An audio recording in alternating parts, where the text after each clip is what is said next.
Vamos a hablar con Manuel Belgrano, presidente del Instituto Belgraniano, descendiente del patriota y del gran prócer de la Argentina, uno de los dos más queridos junto con San Martín, descendiente del propio Manuel Belgrano, chosno, o sea, nieto de cuarta generación, un trabajador constante, permanente de la evocación de este prócer tan querido de los argentinos y un difusor incansable de su legado. Nos hemos juntado mucho con Manuel en años anteriores en la legislatura, trabajando siempre por temas vinculados a la cultura, a la historia y a los hechos y a esa etapa de la historia argentina que tanto nos entusiasma a Manuel y a mí y a muchos argentinos. Así que le damos la bienvenida a Manuel Belgrano. Manuel, ¿cómo estás? Muchas gracias. Muchas gracias, Roy, por tus palabras de bienvenida y tu presentación. ¿Todo bien? ¿Estás bien conectado? Por ¿Está suerte, todo perfecto? Por suerte muy bien, escucho bien, así que bueno, ustedes también escuchan bien. Sí, te escuchamos perfecto.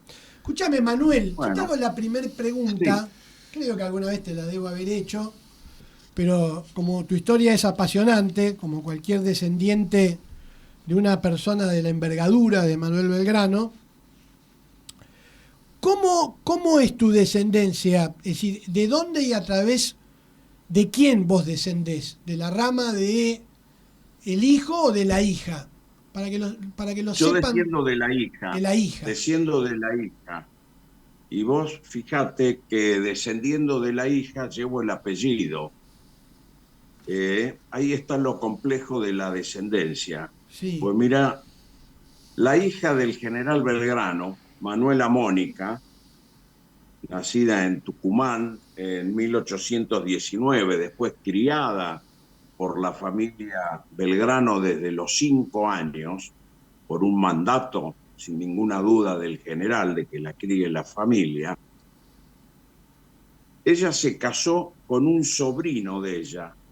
Ahora, el sobrino no era por parte de una hermana del general, o sea, tampoco llevaba el apellido Belgrano en primer término. Él era Manuel Vega Belgrano. Y Mirá. tienen 3 hijos, Manuel, Carlos y Flora, nietos del general Belgrano. Manuel y Carlos mueren solteros y sin descendencia. Y Flora, que era Flora Vega Belgrano, se casó con un primo de ella, un sobrino nieto del general Belgrano, que era Juan Carlos Belgrano. Mirá vos, claro. Ahí se recupera, digamos, el apellido Belgrano. O sea, Qué interesante. el apellido con los descendientes directos. Claro. O sea, los primeros que llevan el apellido Belgrano, descendientes directos, vienen a ser mis abuelos, porque Juan Carlos Belgrano, como Flora Vega Belgrano, eran los bisnietos, eran mis bisabuelos, Sí. nietos del general Belgrano. Mirá vos qué interesante, para que lo sepan los oyentes. Vos asumiste claramente, como yo lo dije en la presentación, un rol de vocero y representante de esta idea de contribuir con la difusión y con la evocación de Belgrano. ¿Cuándo vos sentiste ese llamado? ¿Cuándo comenzaste esa tarea? Bueno, mira, siempre me gustó la historia, en particular la historia de Belgrano. Y corría el año 1970, yo tenía 19 años, y se conmemoraban los 150 años de la muerte de Belgrano. Y bueno, ahí recibí una infinidad de llamados telefónicos para reportajes en distintos medios, gráficos, televisivos, radio. en fin, invitaciones a algún programa del interior. Y bueno, por supuesto que para poder responder a todos esos llamados me tuve que formar, ir leyendo, estudiando, y como me gustaba, tenía conocimientos, no me resultó muy difícil profundizar el tema. Claro, claro, claro. Y es un poco lo que vivimos, lamentablemente, en pandemia. Digo lamentablemente porque si bien hubo un montón de homenajes al general Belgrano hace 5 años atrás, en el 2020, pero bueno, fueron todos homenajes virtuales. Sí. Y era un poco eso. 50 años antes me tocó, me tocó justamente el tema de vivir lo mismo a los 150 años de la muerte y a los 200 del nacimiento de Belgrano. Claro. Sí, la verdad que fue muy triste lo de la pandemia. Recuerdo estar en el homenaje de la legislatura con 3 representantes de la legislatura, todos con barbijo, en el atrio de la iglesia de Santo Domingo. Igual en la Así legislatura es. logramos hacer un homenaje con un proyecto de mi autoría para que el salón de sesiones de la legislatura porteña lleve el nombre de Manuel Belgrano. Pero obvio que si hubiéramos estado en una situación no, digamos, normal, los homenajes hubieran sido muchísimos, ¿no? Eso estoy seguro. De Exactamente. tu familia, ¿alguien más hace esto o te ayuda? ¿Alguno de tus hijos? Eh, eh, No. no los lograste Esto convencer. No. Y eso, es un eso que a tema muy uno le pusiste difícil. un nombre largo, ¿no? El Sí, verdadero nombre de Manuel Belgrano. mi hijo se tiene el nombre completo, Manuel José Joaquín del Corazón de Jesús Belgrano, el nombre completo. Pero vos fijate, yo te decía cuando a mí me picó más el bichito allá en los años 1970, y yo nunca me voy a olvidar, tengo un reportaje que lo guardo, por supuesto, en la revista Claudia, capaz que vos te acordás, era una revista de moda y de noticias, Sí. una revista mensual, Que la importante leía mi mamá. revista. La leía mi mamá. Bueno, una importante revista, y ahí me hacen un reportaje, me acuerdo, en mi casa, y, y ahí dentro de las preguntas que me hacen yo contesto. Mi hijo se va a llamar Manuel José Joaquín del Corazón de Jesús Belgrano. Cumplí con una promesa de ese entonces, sí, sí. Escúchame, Y escúchame, Manuel, algo que me parece que es muy importante y tiene utilidad, porque hay veces, y es muy útil, digo, porque hay veces que la gente no conoce toda esta información. Vos presidís ahora el Instituto Belgraniano, Instituto Nacional el Belgraniano, es Instituto un Nacional instituto Belgraniano. oficial y a nivel nacional, Bueno, depende de la Secretaría de Cultura de la Nación. bueno, acá estamos en Radio Cultura, en un programa de historia. ¿Por qué sucintamente no nos contás un poco los objetivos, la actividad, algo que merezca ser contado para los próximos días? Y si la gente quisiera colaborar o preguntar o llamar, cómo se comunica. Es muy importante, esos institutos hay que darles vida. Más vida de la que tienen, Por, más vida ciudadana, digo, ¿no? por supuesto, el instituto es un instituto nacional, no tenemos una sede propia, es un instituto que cumplió 80 años el año pasado, en el 2024, o sea, marca la importancia del instituto, que nació como un instituto con su personería jurídica a nivel privado, y después de muchísimos años, en el año 1992, debido a la trayectoria y la importancia que tenía el instituto, se decidió nacionalizarlo justamente para que cumpla el rol que estamos cumpliendo en este momento, que no solamente es la investigación histórica, la divulgación, sino que también somos asesores natos de los distintos gobiernos a nivel nacional, provincial, municipal y de las empresas y sobre todo muchísimas escuelas que nos viven haciendo consultas de todo tipo. Por supuesto, la consulta a nivel de escuelas más frecuente es sobre uso de la bandera, su protocolo, ceremoniales, en fin. Pero es investigación y la divulgación. Para esto nosotros contamos con 2 investigadores. Uno es el doctor Matías Dip, que ya tiene 20 años en el instituto, del cual levanta todos los documentos que se encuentran en los distintos archivos, sobre todo Archivo General de la Nación, Archivo Mitre, que son las 2 fuentes primarias, los 2, digamos, más importantes que tiene el país, y ahí nosotros vamos elaborando una saga que es los documentos para la historia del general Manuel Belgrano. Uh-huh.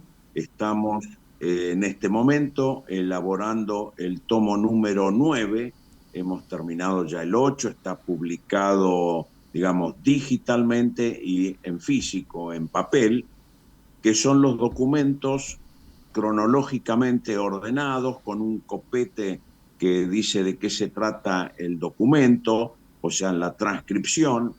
Y bueno, hacer un libro de esos, que es un año aproximado, algunos llevan 2 años de la vida del general Belgrano, se tardan entre 2 y 3 años en poderlo terminar por el largo proceso de la búsqueda de los documentos, la transcripción, ordenarlos cronológicamente, claro. Y muchas veces se está buscando en una carpeta y de ahí aparece que hay que ir a otra carpeta a buscar documentos también relacionados, porque no solo son las firmas de Belgrano, sino los documentos que tienen relación con la actividad que tuvo Belgrano en el transcurso de toda su vida.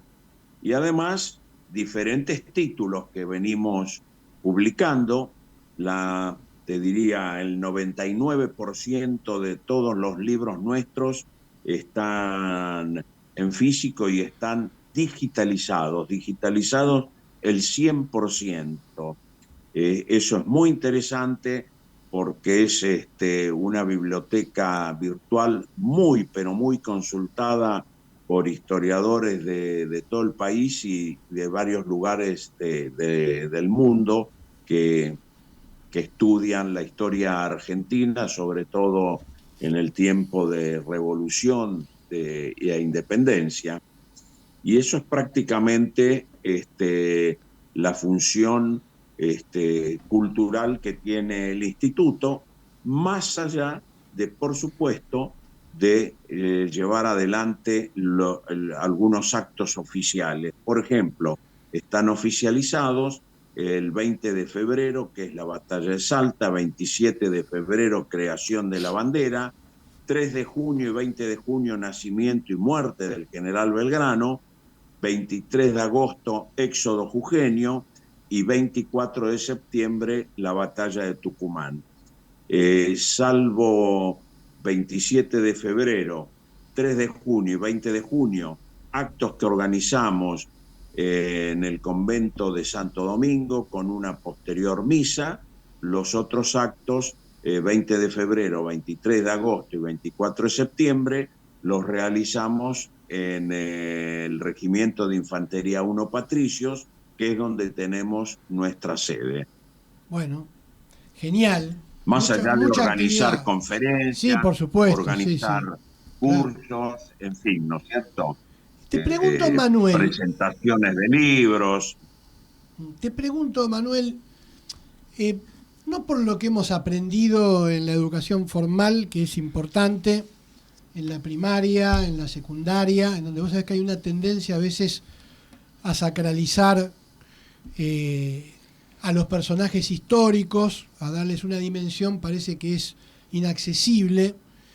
Está claro que allí nos empezamos a dar cuenta de la virtuosidad en múltiples facetas de Manuel Belgrano.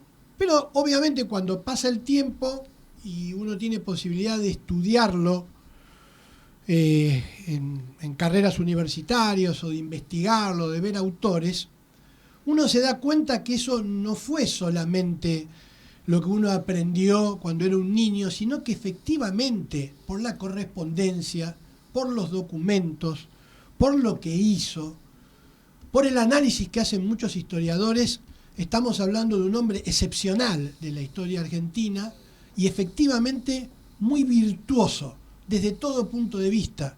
Yo estoy seguro que de la dirigencia de la Revolución de Mayo y de la Independencia probablemente haya sido el prócer más abnegado, el que menos pensó en sí mismo.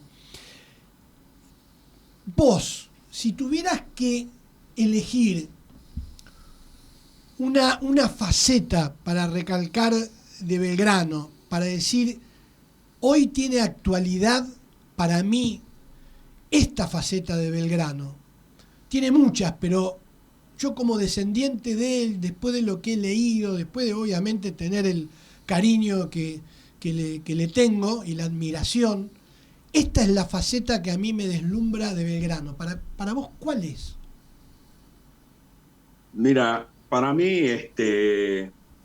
bueno, primero su capacidad intelectual, ¿no es cierto? Y como hombre, fue un hombre de pensamiento, pero también fue un hombre de acción, y eso es destacable porque no fue el hombre que escribió ideas, sino que las llevó adelante. Claro. Y eso se ve desde un primer momento en su etapa en el consulado, donde escribía las memorias, pero las memorias, los que escribía los llevaba adelante. Como economista político, es el padre de la economía en estas tierras, porque es el introductor de la economía política, ¿no? Pocos lo saben. En lo que es educación, fue un revolucionario con respecto a la educación. En su etapa del consulado abrió escuelas de diferentes disciplinas, como escuela de matemáticas, de arte y oficios, de agricultura, escuela para las mujeres que no existían en ese momento. Un precursor de Sarmiento, ¿eh? Exactamente, y reconocido por el propio Sarmiento. Eso es muy importante, es el precursor de que la educación cumple un rol fundamental en la sociedad, en los pueblos y en la formación de las naciones, ¿no es cierto? No hay nación, no hay libertad sin educación. Por eso Belgrano, cuando recibe un importantísimo premio de 40.000 pesos oro, 40.000 pesos fuertes, por los triunfos de la batalla de Tucumán y Salta, él los acepta con la condición de poder donarlos para dotar a 4 escuelas, claro, donde no solamente hace una donación, sino que se guarda el derecho de hacer el reglamento para las escuelas, de lo cual es un reglamento revolucionario. Sí, sí. Por las materias que introducía. Es un adelantado a lo que después fue la educación lancasteriana, ¿no? Unos años antes. Y creo que eso da la visión que tenía Belgrano, un adelantado a su tiempo, y la visión más allá de todo lo que se debía hacer para formar una nación libre e independiente como él lo quería. Claro, claro. Y por eso luchó. Claro. Y cuando tuvo que tomar las armas, las tomó las armas. Y cuando tuvo que tomar decisiones importantísimas, tanto con la pluma como las armas, las llevó adelante sin dudarlo. Y creo que eso es lo que rescato de Belgrano, y sin ninguna duda fue el hombre de mayo, el hombre de julio, porque fue el día 6 de julio cuando lo llamó el Congreso de Tucumán para que informe de la situación política actual y cómo nos veían en Europa, porque él había llegado en el mes de enero de ese año de la misión diplomática, da un discurso el 6 de julio y el día 9 se declara la independencia, porque él insta a declarar la independencia en un momento pésimo que se estaba viviendo político, pero Claro. bueno, había que declarar la independencia. Y Belgrano después lo escribe en su testamento: ese día lloré e hice llorar a los diputados, porque realmente fue un discurso muy, muy fuerte, diciendo cómo nos veían en un tiempo en Europa, que nos veían muy bien por ser revolucionarios, estar en busca de la libertad, de una independencia, pero que lamentablemente por esos entonces ya nos veían muy mal. ¿Por qué? Porque ya habían empezado las peleas internas acá, las luchas internas. Entonces nos veían muy, pero muy mal. Entonces, por eso Belgrano insta a convocar y hacer una constitución atemperada y un gobierno con una monarquía incaica como símbolo de unidad. No lo hace porque él no era un monárquico de traer cortes, ni las cortes, ni mucho menos, ¿no es cierto? Pero sí de una cabeza para unificar, para no tener una disgregación como ya se veía que lo iba a tener, que él lo vio tantos años antes, ¿no? Que la América se disgregue, que no tenga una cabeza, de que no haya una unión. Y bueno, en la Argentina tenemos 200 años de desunión, ¿no? Qué visionario que era. Por eso creo que está muy vigente Belgrano. La verdad que Aldo y yo te escucharíamos y te preguntaríamos muchas cosas, pero sabés que el tiempo es tirano. Mira, te abrimos las puertas de este programa las veces que sean necesarias. Si algún día podemos organizar una actividad, no en cada una de esas fechas que yo sé que sos muy requerido por actos que se hacen en todo el país, pero quizás previo a alguna de esas fechas o después de alguna de esas fechas, para poder hacer una linda mesa, una mesa redonda, una actividad aquí desde Radio Cultura, que me parece que este compromiso con la historia que tenemos habla de la decisión de la radio de jerarquizar este tema que es tan importante y tan estratégico. Y obviamente nosotros nos vemos en cualquier momento. Vos sabés que siempre me invitás a todas las actividades y nos vemos periódicamente, Manuel. Te agradecemos mucho por este contacto. No, el agradecido soy yo, justamente por contactarme, por poder estar en este programa hablando un poco del instituto y de Belgrano. Y como adelanto, te digo, estamos lanzando la ruta belgraniana, que es la ruta de la libertad y de la independencia. Así que me voy a juntar con vos para poder De eso quiero difundirla saber, en el eso radio. me tenés que contar con detalle de eso. Vos sabés cómo me entusiasma todo eso. Bueno, te Por agradezco eso mucho. te voy a llamar cuando esté en Buenos Aires. Dale, llamame. Así nos juntamos. Te mando un gran abrazo, te saludamos aquí desde el estudio. Un abrazo enorme, Roy. Hasta cualquier momento.